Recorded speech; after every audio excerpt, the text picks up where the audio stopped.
Esse é o texto base das confissões, que a gente pode assim dizer, ou dos catecismos. A ideia sempre é transformar Cristo exatamente como Ele é, Senhor. E santificar o Senhor Cristo em cada um dos corações, a partir do momento em que ele vai aprendendo cada vez mais das Escrituras, mais Cristo vai se tornando o Senhor da sua vida. No sentido que ele vai atacando em cada uma das áreas, para que não deixe nenhuma das áreas da sua vida livre do seu senhorio. Porque não foi para isso que Cristo veio, para ficar Senhor em uma parte só das nossas vidas, mas Ele ser Senhor sobre todos os aspectos da nossa vida. Cada uma dos detalhes, cada uma das nossas decisões dentro do casamento, cada uma das nossas decisões dentro de uma esfera profissional, dentro da esfera familiar, qualquer esfera que englobe a vida humana, Cristo é Senhor, e para que Ele seja Senhor, seus mandamentos têm que entrar no nosso coração profundamente, para que então a vontade dEle se cumpra sobre nós, a partir do momento que eu sei exatamente o que Deus deseja da minha vida, ou como Ele quer que eu me comporte diante dos eventos que estão diante de mim. E não somente isso, Ele quer também que a gente sejamos testemunha dEle, testemunha da sua obra na nossa vida, testemunho da sua obra, do que Ele realizou. E para tanto a gente tem que falar exatamente de maneira que as pessoas consigam compreender por que a gente diz que Cristo morreu por nós. O que significa dizer que Cristo é o meu Salvador?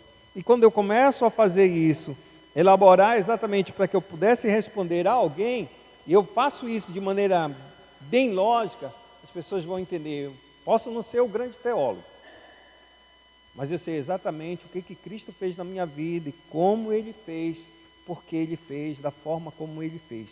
Eu tenho que ter esses argumentos bem claros na minha cabeça. Isso não é uma questão que a gente pode dizer teologia técnica, mas é exatamente o que você sabe sobre a doutrina da fé, o compêndio que a gente tem, o arcabouço todo que a gente tem, o conteúdo da nossa fé, como eu consigo partilhar esse documento, como eu consigo partilhar toda a sua palavra que tanto transformou a nossa vida. Tudo bem? Então, seguindo as perguntas do Catecismo de Heidelberg, a gente está na segunda parte, que é a nossa salvação. A gente está entrando nas perguntas de 12 a 85, que compreende essa etapa. E agora a gente está entrando, ou está finalizando a parte da humilhação de Cristo. Pergunta de número 43. Que importância tem para nós o sacrifício e a morte de Cristo na cruz? Que importância tem para nós o sacrifício e a morte de Cristo na cruz? Nessa primeira pergunta, a gente fez essa pergunta do domingo passado, ainda. E aí eu só estou trazendo para a gente relembrar.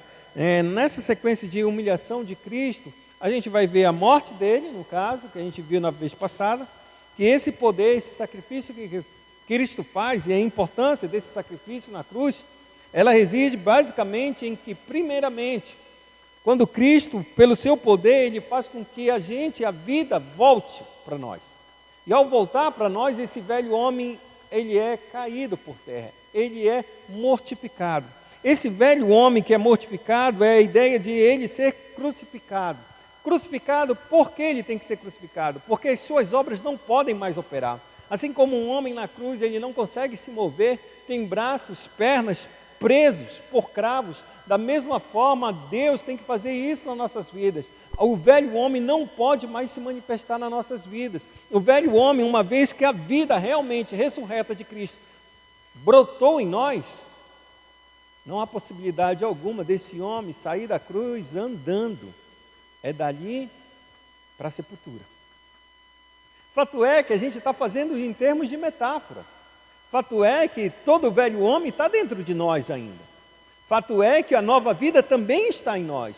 E por a nossa nova vida estar em nós, Ele nos garante um poder para que a gente não seja mais refém dessa velha natureza, refém desse velho homem. E aí é que está o grande detalhe. Porque a cruz de Cristo traz um impacto tão grande para nós, é por causa exatamente desse velho homem agora, ele não tem mais aquele poder que antes tinha, de controlar todas as nossas decisões. Lembrando sempre, se Cristo, Ele é Senhor, Ele tem de ser Senhor mesmo nas nossas vidas. Porque qualquer coisa que venha nos controlar e nos dominar, passa a ser essa coisa o nosso Senhor. E aí é que está o detalhe, porque quando Cristo ele morre, ele rompe com o poder que o pecado faz isso nas nossas vidas, ao ponto de nos sujeitar, nos levar a fazer não aquilo que a gente deseja, não aquilo que Deus quer de cada um de nós, mas apenas continuar caminhando em nossos próprios desejos. Eu vi de manhã um post que um pastor do presbitério colocou, que aí colocou uma reportagem a respeito de que, eu não sei, não conheço muito a respeito dessas várias organizações de direitos de animais, essas coisas tudinho aí de ambiental, mas o fato é que essa organização, ela fez uma nova Bíblia, escreveu uma nova Bíblia, atualizou a Bíblia, de novo, mais uma para atualizar. A gente nem sabe mais quantas versões tem da Bíblia, mas de qualquer forma, a ideia é o seguinte: como ela é protetora dos animais e ela não gosta mais de crueldade dos animais, primeiro o livro dela foi em Gênesis, ela está mudando o livro de Gênesis, mas ela vai mudar todo o livro das Escrituras Sagradas. E aí ela muda para dizer que a gente vai trocar tudo aquilo que Deus fez e vai mudar ele para que seja uma forma melhor de se apresentar a todas as pessoas. E o foco dela era a geração Z, geração nascida a partir do ano 97 até 2004, uma coisa assim. Essas pessoas que estão muito mais atenadas com a tecnologia. E o livro diz assim mesmo, que o livro, vou colocar o exemplo máximo disso. Na nova atualização deles, eles colocaram o sacrifício que Abraão vai fazer no Monte Moriá. Aí tem Abraão, tem Isaac, e deveria ter o cordeiro para ser sacrificado. O que é que eles fazem? Não, a gente vai que tal a gente cuidar de um animalzinho? Vamos adotar um animalzinho, um cachorrinho para a nossa família. Ou seja, não existe mais sacrifício de Abraão ali. E se não existe o sacrifício de Abraão, não tem mais promessa. Se não tem cordeiro, também não tem Cristo. Se tornou apenas um livro, que a gente pode dizer, um conto. Mas isso eles falam com muita seriedade, porque eles dizem que a Bíblia tem muita crueldade. Até parece que a gente está vivendo num mundo dos países da maravilha, né, como se diz. Não, o mundo é cruel porque o homem se fez dele cruel. A Escritura só vai retratar a realidade deste mundo, e ela não vai pintar de cor de rosa dele, nem das cores do arco-íris faltando uma cor. Não, ela vai pintar da forma como foi, e da forma como é esse mundo, e da forma como Deus enxerga esse mundo. E a forma como Deus enxerga é muito diferente da forma como nós enxergamos. Por isso Deus ele age de maneira muito clara e muito precisa em toda a Sagrada Escritura, para que nós tenhamos não uma certeza de uma possibilidade de salvação. Não, Deus está nos trazendo salvação plena e perfeita, para que a gente sente nesse banco que nós estamos sentando, ou eu que estou aqui em pé, a gente tenha consciência clara de que Cristo me salvou, não porque eu tinha alguma obra, não porque eu era um bonzinho, não porque eu fiz alguma coisa por Ele. Ele salvou porque Ele quis salvar. Ele salvou por Ele mesmo. Ele quis fazer isso.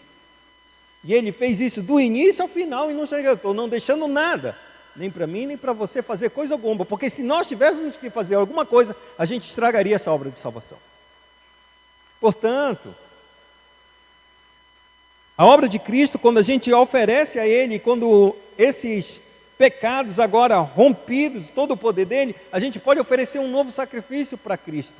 Um novo sacrifício para Deus, e esse novo sacrifício é um sacrifício de ação de graças, não é um sacrifício expiatório, não é um sacrifício meritório, não é um sacrifício que eu faça alguma coisa para receber de Cristo. Não, esse sacrifício é um sacrifício de ação de graças.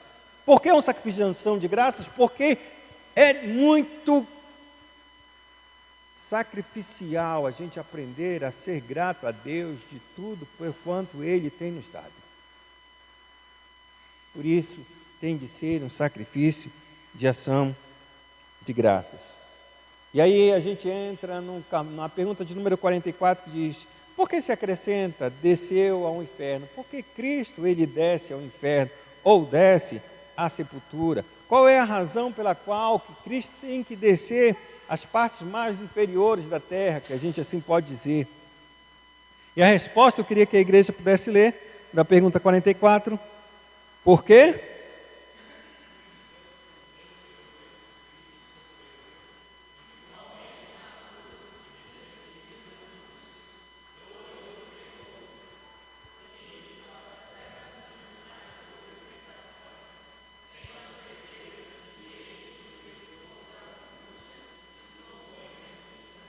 Queria que você pegasse um texto, Hebreus capítulo número 5, verso de número 7. E outros, Isaías 53, verso 5. Hebreus 5, 7.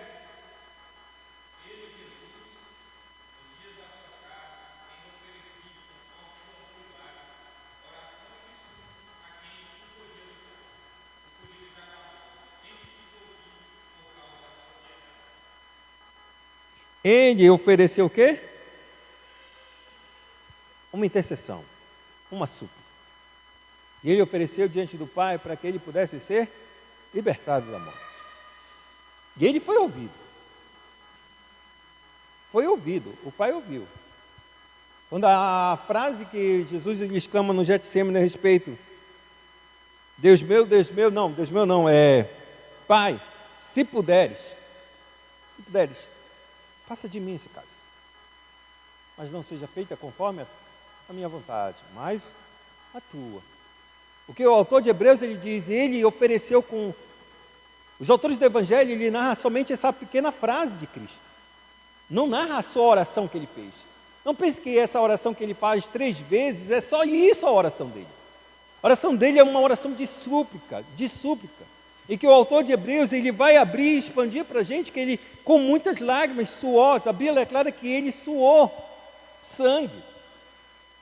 Suas lágrimas se tornaram em sangue, e ele clamou diante daquele que podia o livrar da morte. E não pense que é a morte física que Cristo estava indo, era da morte eterna, da morte de separação. O Deus Santo, que sempre habitou com Deus, em uma hora, em um determinado momento, ele ia se divorciar do próprio Deus.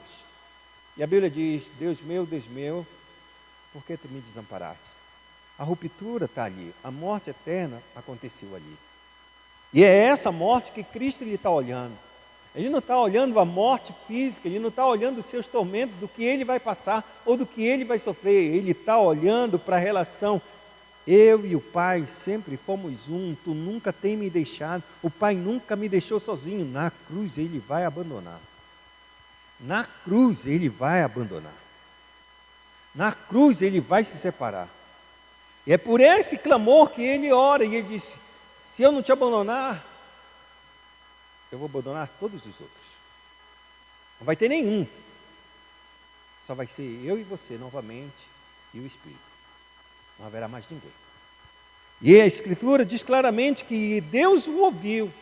E a Bíblia declara que Deus o ouviu, que enviou um anjo para consolar a respeito dos fatos que haveriam de acontecer. Que por causa do seu sacrifício, o anjo começou a falar para ele. Que era necessário que assim acontecesse. E assim ele se levanta daquela oração, já dizendo, a quem vocês procuram? Os homens já haviam chegado, e a Bíblia diz claramente que nós procuramos Jesus, o Nazareno. Sou eu. Todos ali caíram prostrados diante do Eterno. Já não falei que sou eu, caíram mais uma vez. Podem pegar e deixem esses embora, porque vocês estão procurando somente a mim. E é exatamente essa angústia, e essa aflição, e esse clamor, que Cristo, ao descer, ele suporta essas aflições do inferno, para que nem eu, nem você, venhamos a sofrê-la. E em mais, a própria sepultura de Cristo, ou seja, a sua própria morte, leva-nos exatamente a uma posição que ele diz já aqui nessa terra, capaz das mais duras tentações, a certeza de que ele me libertou das angústias do inferno. A ideia de que Cristo ele nos liberta aqui e agora, das mais duras tentações, é prova que, sem sombra de dúvida, nos dá a certeza de que Ele vai nos livrar, ou que Ele, melhor dizendo, nos livrou da condenação do inferno. Por isso que Isaías 53, a profecia, verso 5, quem achou pode ler.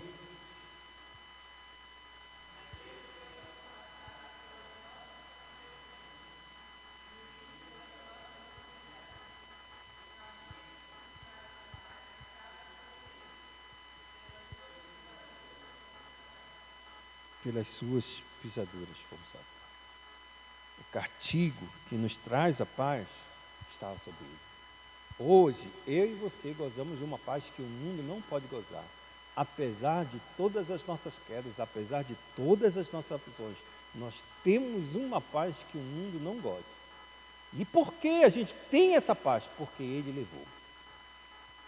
É porque Ele levou plenamente todas as nossas dores, toda a nossa condenação, todos os níveis que poderiam acarretar sobre as nossas vidas grande pessimismo, grande dor, grande sofrimento, e no futuro ainda pensar, o futuro ainda que me reserva é um futuro terrível.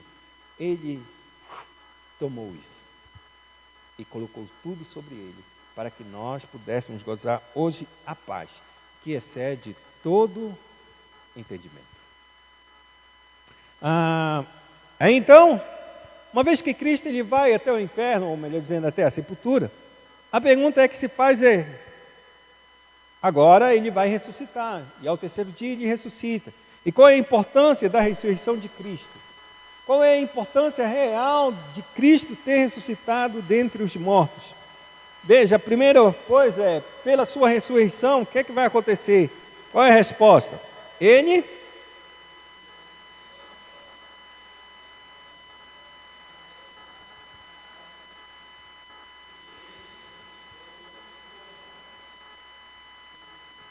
Não, deixa aqui. Só a primeira. Pela ressurreição, ele venceu o quê? Para que nós pudéssemos participar de quem? A pergunta é, que justiça é essa? Que justiça? Ele tinha que morrer. Participar da justiça. Qual é essa justiça?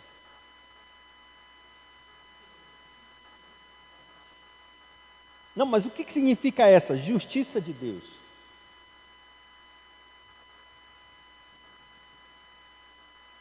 Dani, o que significa essa justiça? A justiça de Deus, de fato.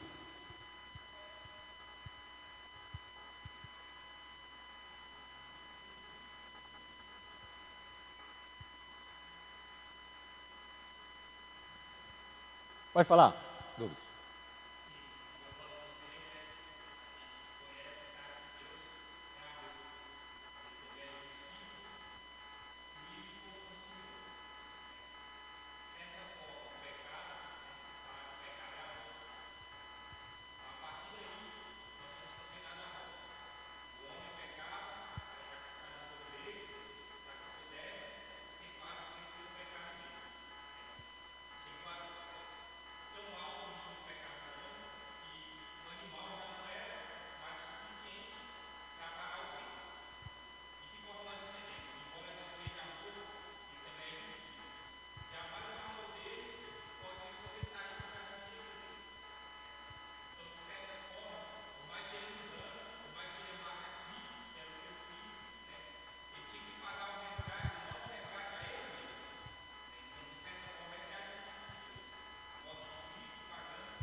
Isso é uma parte mesmo da justiça, porque declara que a justiça de Deus foi cumprida em Cristo. Por quê? Porque o pagamento do pecado foi.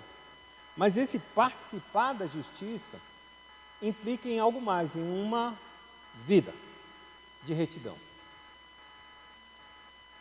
Como é que a gente vai participar dessa vida de retidão?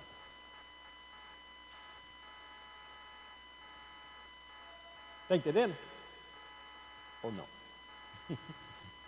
Vamos lá, ver um texto aqui comigo. Pega em Romanos capítulo 4, verso 25.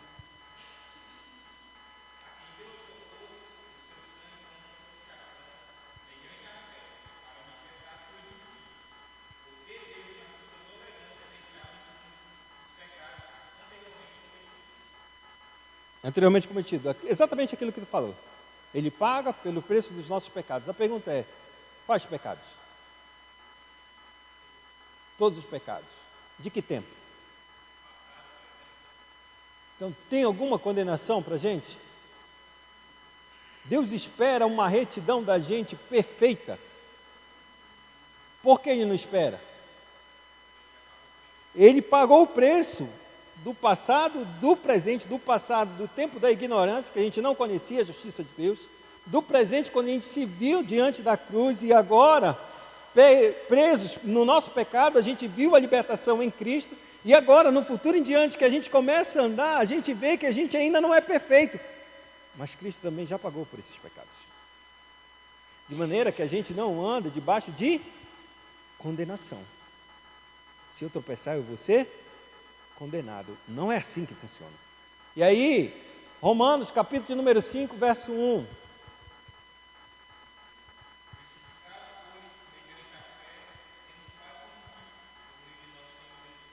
Justificados, pois, agora, se nem existe nenhuma condenação, se todos os atos que a gente comete agora, e lembre-se, todos os atos que a gente comete, ele tem uma mancha de pecado. Ele tem. Porque não tem como a gente ser puro e perfeito em todos os atos, em todas as nossas palavras, em todos os nossos pensamentos.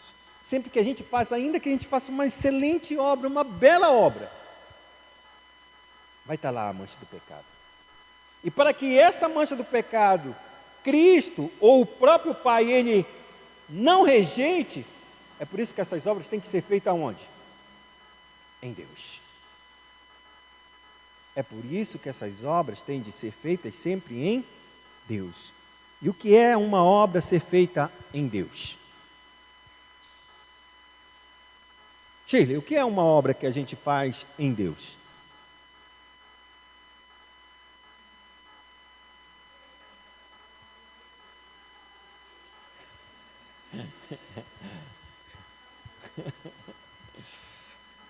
Shirley, tu é professora, né, Shirley? Não, isso não é uma retórica, não é um questionamento, uma acusação, não é uma professora, você é professora. A pergunta é, ser professora é ensinar uma criancinha, né, pequenina,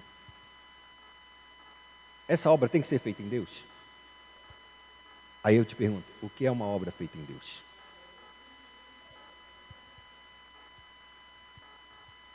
Isso é suficiente? Já é alguma coisa.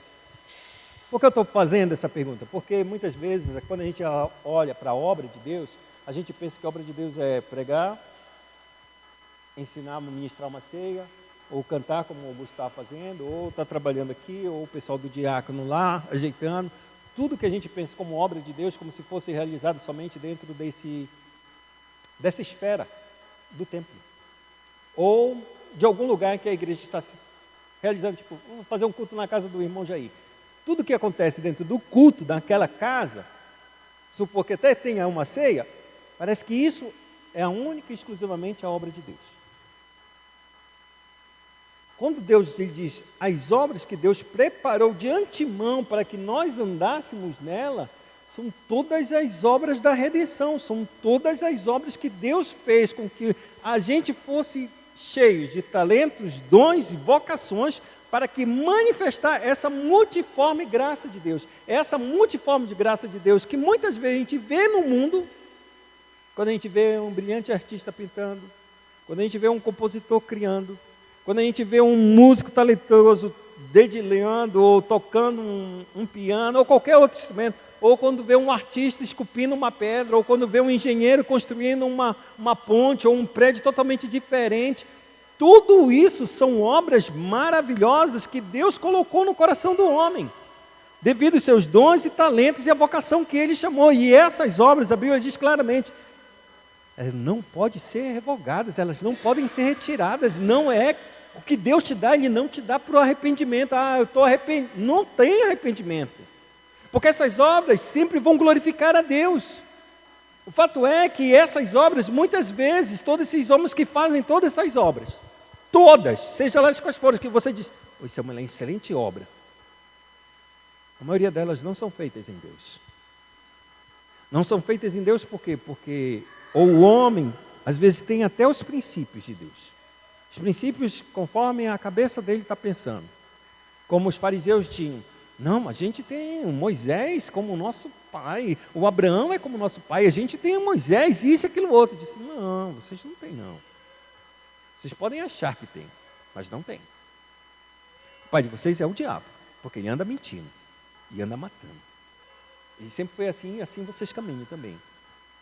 Então a ideia de princípios, eles têm que ser realmente internalizados, de maneira que a gente tenha duas coisas dentro desses princípios, que a gente pode dizer, apontar sempre para Deus e apontar para a glória de Deus.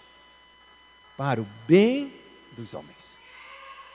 Porque se os dois mandamentos que Deus nos dá, ou resumidos nas Sagradas Escrituras pela própria boca de Jesus, que é para a gente amar a Deus sobre todas as coisas e ao nosso próximo para si mesmo, esses dois mandamentos ele tem que estar internalizado no nosso coração como princípios reais, para que quando eu exercer a minha profissão de professora, de engenheiro ou de qualquer outra coisa, como do irmão agora, que ele é um artesão, posso te chamar artesão? Sim, artesão, não é, irmão? Não é isso? E um artesão, esses dois princípios têm que estar em voga. Ele tem que apontar os trabalhos dele para a glória de Deus, e tem que apontar que esses trabalhos também são para abençoar a vida das pessoas. Porque qualquer uma dessas duas coisas que falham, a gente percebe que não são obras feitas em Deus. E serão queimadas no último dia. Oi.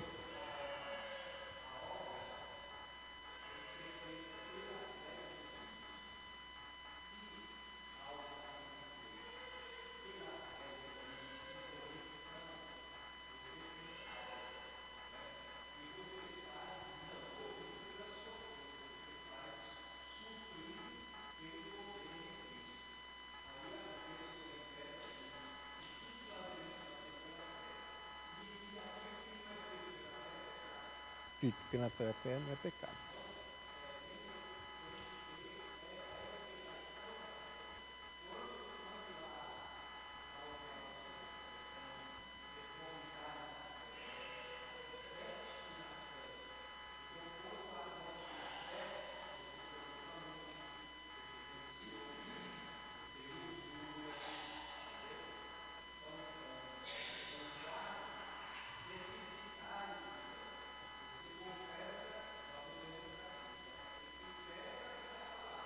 Fé é praticar.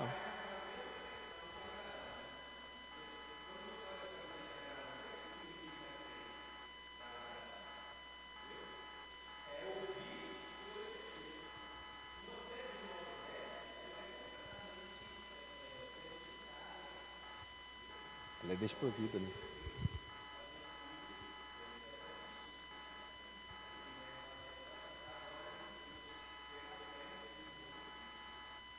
Por isso que quando a gente fala de falar e apontar para a glória de Deus, a glória de Deus é glorificar o Filho. Então o que a gente faz não só diz, não, isso é para a glória de Deus. Isso é muito fácil de ver no jogo de futebol. Aí o cara faz o gol e diz, não, glória de Deus. A gente sabe como cristão que ele está apontando que é Deus, certo? E que esse cara provavelmente é de Cristo.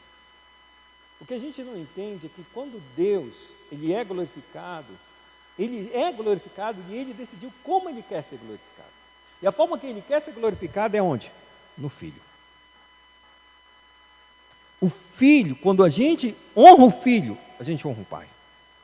Quando a gente glorifica o Filho, o Pai é glorificado. Porque essa é a obra de Deus, que vocês creiam no Filho que Ele enviou. Essa é a vida eterna, que vocês creem em Deus e naquele que foi enviado por Ele. Então, o nosso foco é sempre cristocêntrico, porque o Cristo ele vai apontar para Deus, mas toda vez que a gente muitas vezes se coloca apenas direcionando para Deus, a gente perde a glória que realmente deve ser dada a Deus, porque a glória que deve ser dada a Deus deve vir por meio do Filho. É por isso que a gente é uma igreja cristã, a gente cerne o Cristo, a gente coloca ele num patamar elevado, porque Deus o colocou dessa forma. porque Deus quis que assim fosse a sua direção de sua adoração. A gente não eleva ninguém mais, nem o próprio Santo Espírito, e apesar de todos eles ser Deus, cada um de gente ser Deus, mas Deus decidiu, tanto o Pai quanto o Espírito, colocar a glória no Filho, para que a Trindade Santa toda fosse glorificada. A segunda coisa é, pelo seu poder, somos ressuscitados para a nova vida.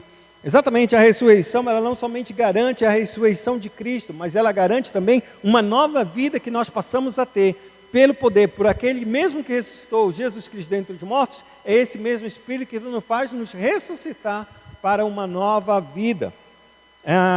Veja Romanos, capítulo número 6, verso de número 4.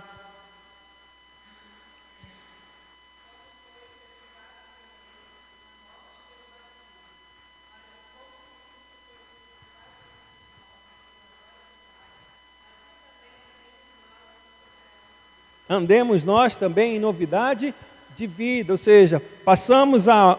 e ele aponta bem claramente, o testemunho nosso de termos sido batizados, seja ele quando na infância, seja ele numa confissão de fé, ou numa profissão de fé, melhor dizendo, não importa qual é esse tempo, o importante é que ele pontua claramente. A ideia do batismo aqui no caso seria exatamente a nossa profissão de fé publicamente. A nossa profissão de fé publicamente, que agora a gente pertence a Cristo, e essa pública profissão de fé, ela repercute somente em um detalhe: andemos em novidade de vida, porque aquele que ressuscitou Jesus dentre os mortos, ele nos fez dar uma nova vida, e essa nova vida deve ser caminhada. Colossenses 1:3, também lê esse texto.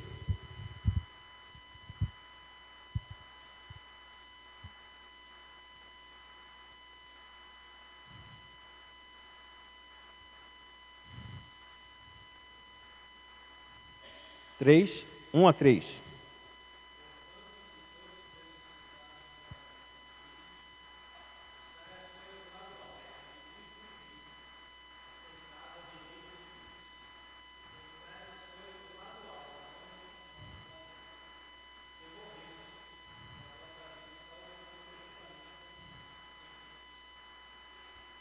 Se vocês fizeram o quê? Se vocês já morreram, se o corpo de vocês já foram crucificados, se Cristo fez isso na vida de vocês, então comece a pensar nas coisas lá do alto. Pense a respeito exatamente do que Deus deseja para nossas vidas e como Ele quer que nós venhamos andar nessa terra. Pois é isso que esse texto aponta. Já morreram? Então vocês já ressuscitaram. Então não pense mais nas coisas dessa terra, ou seja, da forma como os homens lidam com as coisas, da forma como os homens pensam a família, da forma como os homens pensam a criação dos filhos, da forma como os homens pensam no trabalho, na sua vocação. Não pensem mais dessa forma, mas pensem lá no alto, onde Cristo está sentado, onde dele, somente dele, vem vir a vontade do Senhor. E essa vontade, ela não cai dos altos céus. Ela está nas Sagradas Escrituras. É por isso que o apóstolo ele continua sempre a nos dizer: enchei-vos da palavra. Porque à medida que a gente se enche dessa palavra, ser saturado dessa palavra, nossos pensamentos começam a ser mudados e começam a ser transformados para que a gente pense com a mente de Cristo. Pense segundo os pensamentos de Cristo. E não segundo os pensamentos que está aqui fora, amado. Que toda hora a gente está diante deles. E toda vez que você está exposto com esse pensamento do mundo e não tem nada que contrapõe esse pensamento, não pense que você vai pensar de maneira diferente. Você pode até querer falar diferente, mas a forma como você raciocina e interpreta a tua realidade vai ser baseado naquilo que você está mais ambientado, porque a tua cabeça está cheia disso. Lembre, a boca fala o que está cheio, o coração. Não pense que o coração é aquele músculo, não. Está falando da tua mente mesmo, do teu interior, daquilo que você está se apresentando. Está chegando até você todo tipo de informação, seja ela visual, auditiva, sensorial, qualquer tipo de informação que chega, ela está captando a tua mente. Algumas coisas são deixadas para trás, mas pense numa repetição que esse mundo tem. Das coisas que ele ensina, a repetição. Chega numa hora que você está falando uma coisa, mas está pensando como o mundo pensa.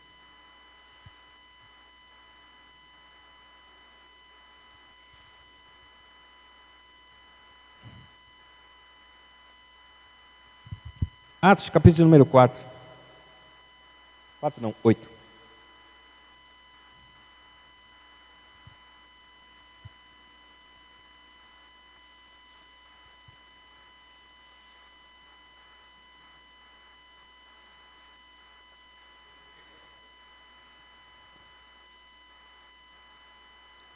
Não, não é 8. É 6. Também não é 6, é 5, então.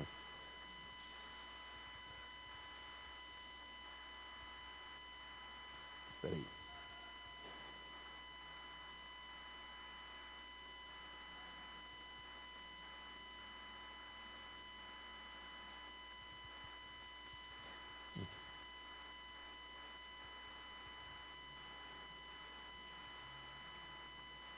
É 8 mesmo.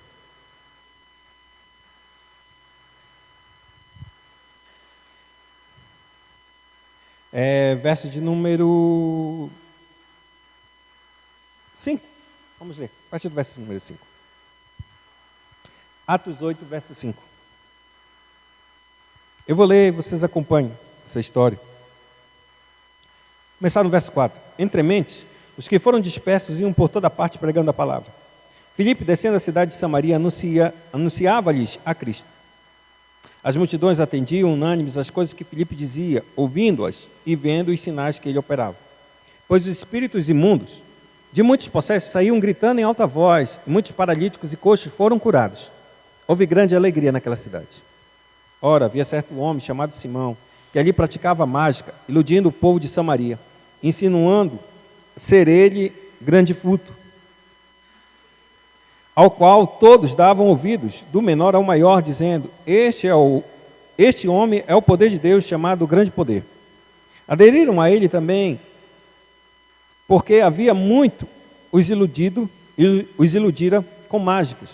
Quando, porém, deram crédito a Filipe, que os evangelizava a respeito do reino de Deus e do nome de Jesus Cristo, iam sendo batizados, assim homens como mulheres. O próprio Simão abraçou a fé e, tendo sido batizado, acompanhava Filipe de perto, observando extasiado os sinais e milagres e os grandes milagres praticados. Ouvindo os apóstolos que estavam em Jerusalém, que Samaria recebera a palavra de Deus, enviaram-lhe Pedro e João, os quais, descendo para lá, oraram por eles para que recebessem o Espírito Santo. Porquanto não havia ainda descido sobre nenhum deles, mas somente haviam sido batizados em o nome do Senhor Jesus. Então lhes impunha as mãos e recebiam estes o Espírito Santo. Vendo, porém, Simão que, pelo fato de imporem os apóstolos as mãos, era concedido o Espírito Santo, ofereceu-lhes dinheiro, propondo, concedei-me também a mim este poder, para que aquele sobre quem eu impuser as mãos, receba o Espírito Santo. Pedro, porém, lhe respondeu, o teu dinheiro seja contigo para a perdição, pois julgastes adquirir por meio dele o dom de Deus. Não tens parte nem sorte neste ministério, porque o teu coração não é reto diante de Deus. Arrepende-te, pois, da tua maldade e roga ao Senhor. Talvez te seja perdoado o intento do coração. Pois vejo que estais em fel de amargura e laço de iniquidade. Respondendo, porém, Simão lhes pediu, rogai vós por mim ao Senhor, para que nada do que disserte sobrevenha a mim. Eles, porém, havendo testificado e falado da palavra do Senhor, voltaram para Jerusalém e evangelizavam muitas aldeias dos samaritanos. Por que eu estou colocando esse texto aqui para nós um pouco pensar? Porque esse texto fala da obra de salvação que Cristo ele vai fazendo a toda a cidade, a todo o povo e a todo ser humano que chega. Quando a palavra de Deus começa a ser pregada, e a Bíblia vem claramente dizendo que esse povo de Samaria ele só recebe a palavra porque houve uma grande perseguição, então os discípulos se espalharam. Se os discípulos não tivessem se espalhado, eles não teriam ido e pregado. A Bíblia é claro que os discípulos se espalharam por toda parte, e Filipe foi para Samaria. Nessa ocasião, Filipe começa a pregar o evangelho para os samaritanos.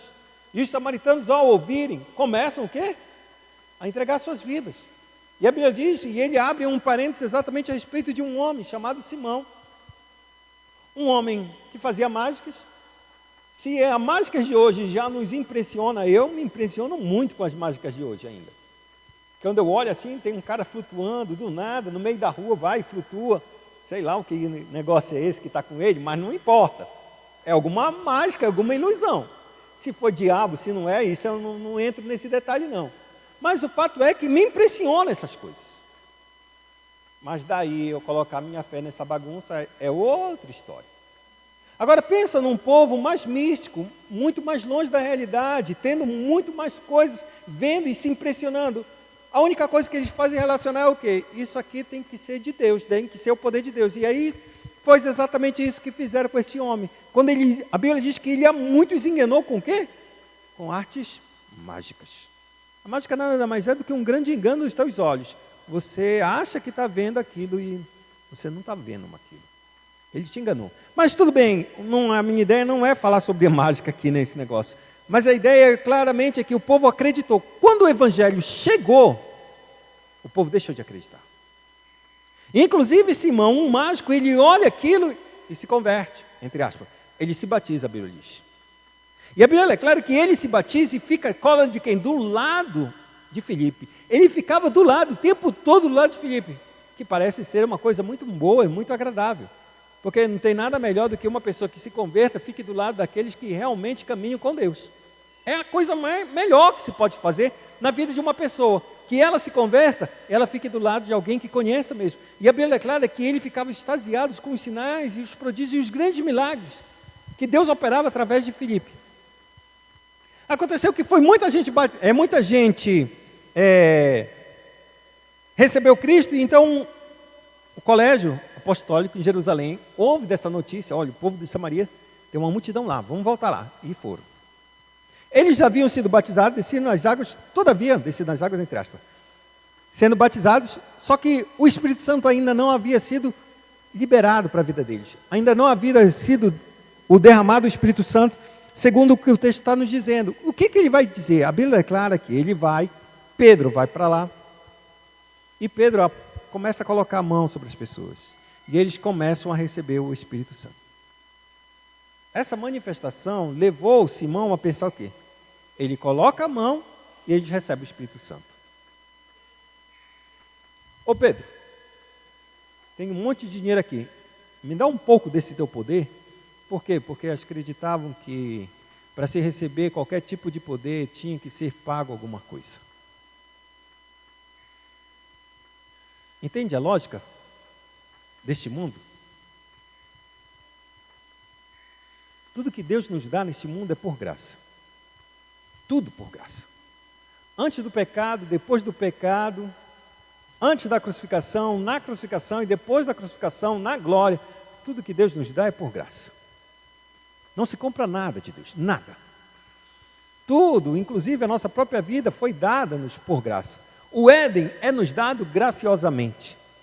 Ele formou o homem e disse, agora estou criando o Éden, agora entra o homem nesse Éden, nesse jardim de delícias.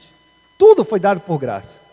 Só que a nossa mente humana, a gente acha que por causa da nossa queda e da nossa falha, a gente acredita que a gente tem que comprar alguma coisa, porque se a gente não comprar, a gente não merece aquilo. A gente tem que merecer, a ideia é, a gente tem que merecer.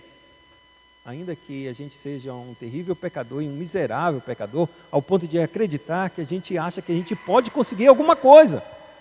Então, Simão, ele vai e diz, chama Pedro e diz, estou te dando dinheiro para me dar também poder, para que eu possa estender a minha mão e também as pessoas possam receber o Espírito Santo. Há uma troca, há uma barganha, e a Bíblia declara que o coração deste homem estava cheio de amargura. Veja que tu está em laço de iniquidade. Teu coração não é reto para com o Senhor. Roga ao Senhor, ora ao Senhor, para que o Senhor perdoe o teu pecado. E ele ainda diz, ele traz uma possibilidade de perdão de pecado. Ele não traz uma realidade do pecado dele. Ele disse, ora, por quê? Porque o coração tão perverso como estava de Simão, ele poderia orar de maneira como Caim orou. Me abençoa, Senhor. Senhor, me abençoa, porque agora eu estou oferecendo, agora eu tenho meus privilégios. Olha para mim, não olha mais para ninguém, olha para mim. Entende? Porque às vezes nossas próprias orações não são verdadeiras diante de Deus e são falhas, são erros, são abomináveis às vezes diante do Senhor, exatamente porque o nosso coração está torto, nosso pensamento está com uma ideia errada. E de que maneira a gente vai conquistar alguma coisa da parte de Deus, ou seja, buscar algo que só Deus pode nos dar, com um tamanho tipo de pensamento errado desse jeito. Não tem como, possibilidade alguma, da gente buscar alguma coisa e ter esse coração cheio de fel, cheio de amargura, cheio de iniquidade, cheio de coisas tortuosas, de maneira que é nessa hora que o apóstolo lhe diz claramente: cuida do teu coração, vai diante de Deus, quem sabe Deus te perdoe o pecado do teu coração. Ele não coloca em dúvida se Deus pode perdoar ou não, ele coloca em dúvida se o nosso coração é capaz de ser sincero diante de Deus e colocar o que nós precisamos colocar diante dele, para que então o perdão possa ser realmente estabelecido. Porque se a gente não confessar os nossos pecados, não tem como ele perdoar. Se nós calarmos, se nós justificarmos como Saul fez, não, eu fiz tua vontade, o povo, sabe como é que é o povo, né? Eu tive que ceder para eles, porque eles acharam que era bom oferecer para o Senhor. Rapaz, tu quis te dar bem diante do povo. Tu não quis receber a crítica do povo. Entende por que a gente joga com as coisas? A gente prefere o aval, a aceitação do mundo, do que a aceitação de Deus. São essas coisas que o nosso coração, é por isso que Saul ele não encontra arrependimento, ele não encontra perdão. Diferentemente de Davi, Davi não justifica foi tu que mataste esse homem. Eu pequei contra o Senhor, somente contra o Senhor pequei, fiz aquilo que era mal diante dos seus olhos. Eu mereço morrer. Pois tu não morrerás. O Senhor passou de ti esse juízo.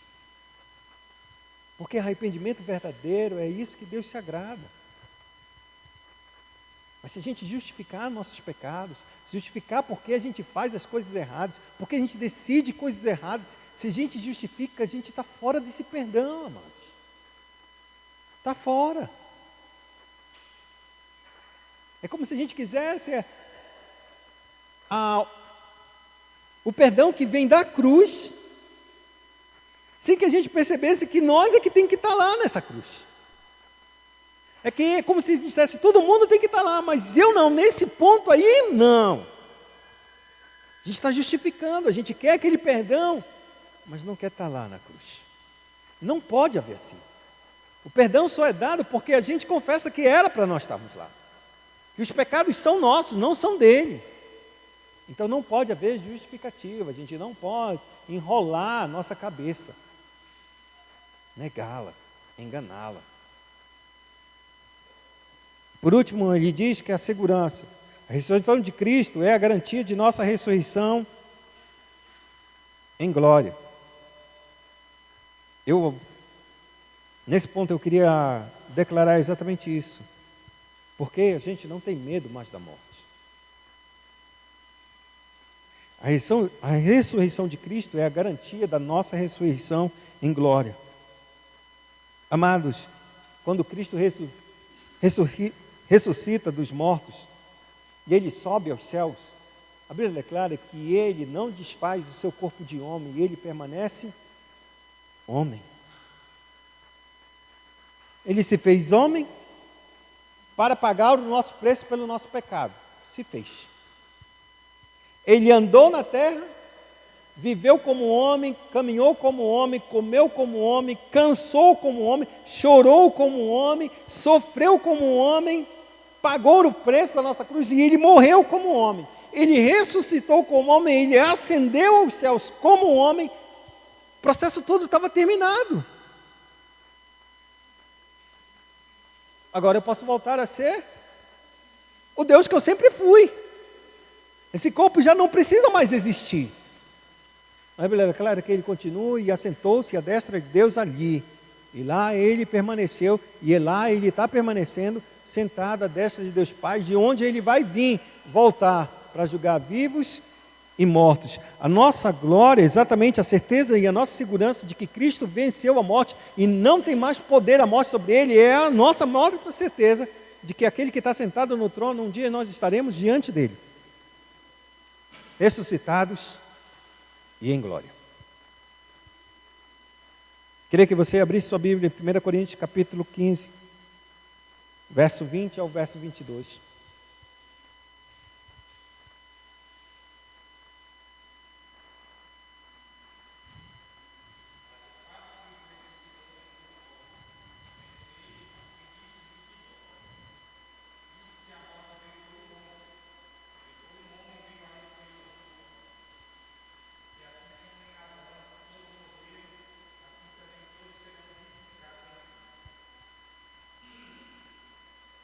Todos morrerem então.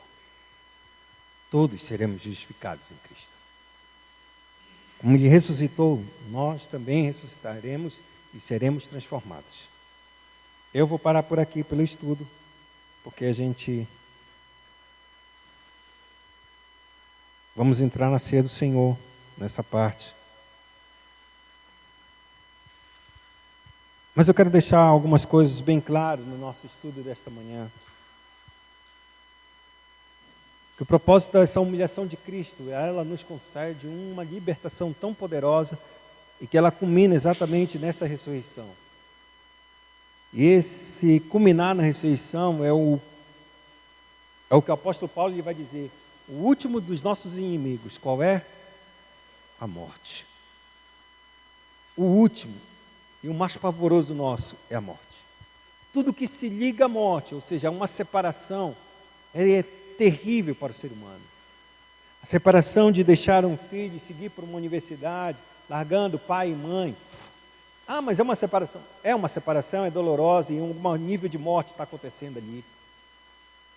Separação de um casamento é mortal. Morte. A própria morte nossa, de um ente querido que vai e desce.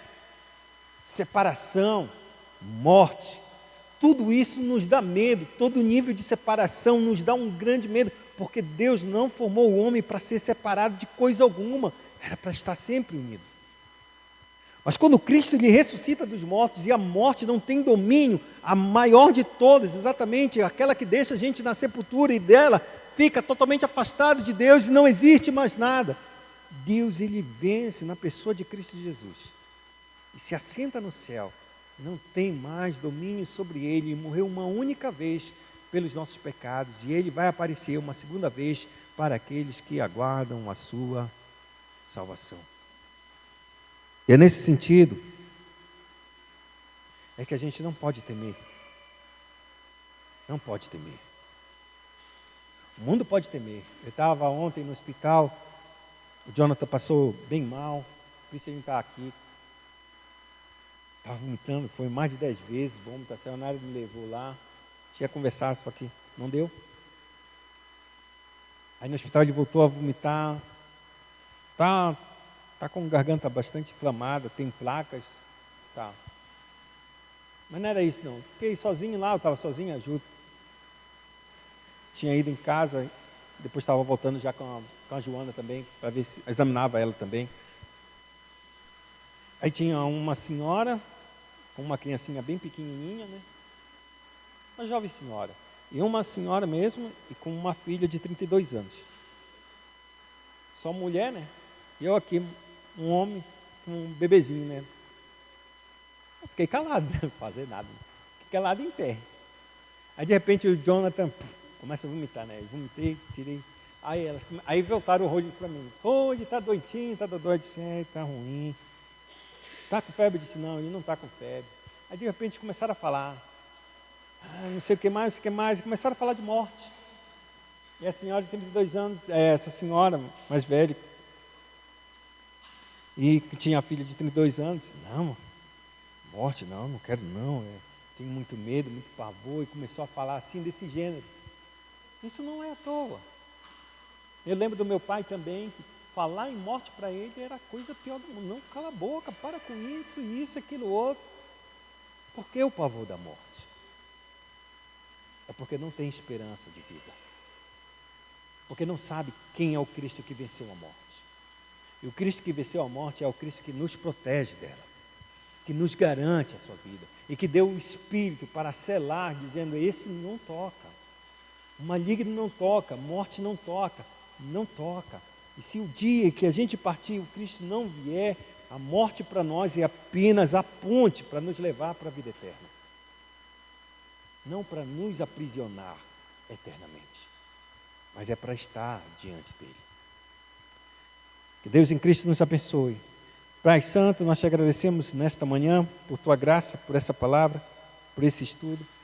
Que o teu povo continue a crendo e a caminhar, Senhor, na tua justiça, na nova vida que tu concedeste a cada um de nós, pelo precioso sangue de Cristo Jesus e pela sua ressurreição, que fez com que cada um de nós, por meio do teu Santo Espírito, também partíssemos, Senhor amados, deixássemos a morte espiritual para vivermos a vida espiritual que tu tem nos dado, uma nova vida, um novo coração, um novo nascimento.